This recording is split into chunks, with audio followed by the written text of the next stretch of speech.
The newness space. Welcome back to the newness space. If you've not yet watched my previous video, I'll advise you do watch so that you'll be able to get to understand what this particular video is all about. In my previous video, I talked about my labor and delivery story part 1. And so this particular video is a continuation from where I stopped last time. I'll put the link to that video right in the description box so that you can click on it and do watch. Alright, so let's continue from where we stopped. So I told you we went to the hospital and then my doctor did the fast dilation check, which was very uncomfortable, but then she had to do what she needed to do. Yeah, so just someone putting a finger right into you and checking how far you've dilated is what I mean. And it was so uncomfortable. But anyway, she did that and then she was like, I am 3 centimeters dilated, meaning I dilated 3 centimeters from home to by the time I was getting to the hospital. So she said she would come back to check. After 4 hours, she left and I was in serious labor. I labored for another 4 hours. So when she came back to check, she goes like, I am 5 centimeters dilated. So I was like, oh goodness. So now I remember she called my husband aside and she's like, the way she's going, it's a bit slow. So we might need to help her dilate a bit more faster. So then she comes back with a nurse and then they came back with a drip and also an injection. I was like, Doctor, is that an inducement? Because I don't want to be induced. She's like, no, it's not an inducement. It's just something to fasten the process of labor. Doctors, you have to tell us that drip. Is it an inducement or not? Anyway, so yeah, she comes and then of course they first gave me an injection on my bum bum and then after that, they put the drip into me. Guys, that's drip. Once that drip starts getting into you, it is another level of madness when it comes to contraction. I can't explain what I felt once the drip started getting into my body. Lord goodness, that was an experience that wasn't so funny at all.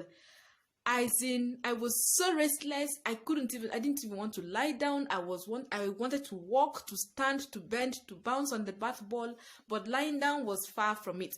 And in fact, the nurses would encourage you, no, don't lie down because it won't fasten the process. You need to walk, you need to stand or bounce on your ball or something. Just do something, be active. Hey, the contractions went times 10, if that's what I should easily say, times 10, guys. It wasn't funny. So after 4 hours, she came back. That was around 8:30. Then she checks again and she's like, oh, she's 8 centimeters dilated. I was like, oh, thank you, Jesus. Thank you, Jesus. And then I pointed her to the drip immediately. I was like, Doctor, the drip is actually over because I wanted it off my skin and I just wanted to be taken to the delivery room to do this thing fast and easy. And then she's like, oh, the drip is over. Oh, okay, no problem. So she calls the nurse and then she's like, bring another bag of drip. I was like, no, doctor. She's like, yeah, we need to fasten the process. And so they put the second bag of drip on me. I almost whispered to her and told her, Doctor, take me to CS. But I was like, no, I need to keep this faith alive because honestly, I was so passionate about giving birth naturally. Yeah, so anyway, the process continued, but then she told my husband, when she tells you she feels like going for a long call, let us know. Hey, when I heard that, guys, I told my husband I want to go for a long call. But that was a lie, guys. That was a lie. But then after like 15 minutes, I actually literally felt like going for a long call. So this time around, I was honest. I told him, I want to go for a long call. You need to call the doctor. And so anyway, he reached out to the doctor. He called the doctor. The doctor came and I was taken to the delivery room. That was around 9 p.m. My pushing took a little bit longer because I probably didn't know how to push so well. I pushed like 4 times and then on the 5th time is probably when the baby came out. Now, when the baby comes out, the feeling feels like hotish, warmish, down there. And then it's so fast, like, and then she's put on my chest. Pap! I remember asking, what is that? They're like, that's your baby. I was like, oh, okay. It's so fast.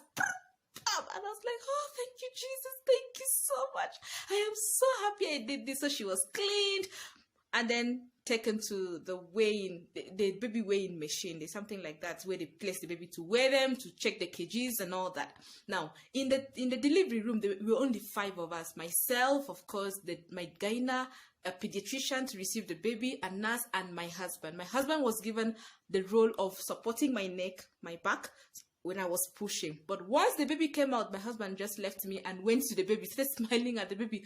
I'm like, duh, that baby doesn't even know who you are yet. But anyway, yeah, so that's how it happened, guys. It was so fast, and it was really such a beautiful feeling having seen the baby, arrived. My baby was 2.9 kgs. I literally specifically prayed that I didn't want a baby that was too bigger than 3 kgs.